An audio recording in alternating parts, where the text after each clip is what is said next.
আমরা গিয়েছিলাম বড়াই খাপার দরগা মেলায়। এটা হলো তার সেই ভিডিও, পুরোটা দেখুন আপনারা। আপনাদের যদি ভালো লাগে আসবেন, এখানে ঠাকুর আছে জাগ্রত।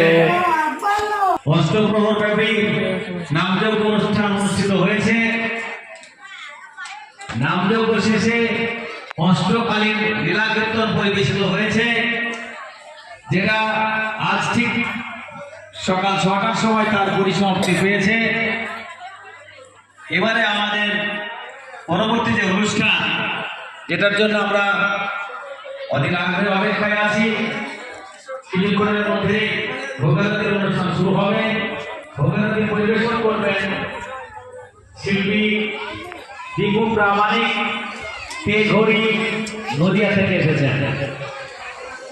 এরপর সন্ধ্যায় আপনারা জানেন রাত্রিকালীন যে অনুষ্ঠান, বাউল এবং লোকগীতির অনুষ্ঠান।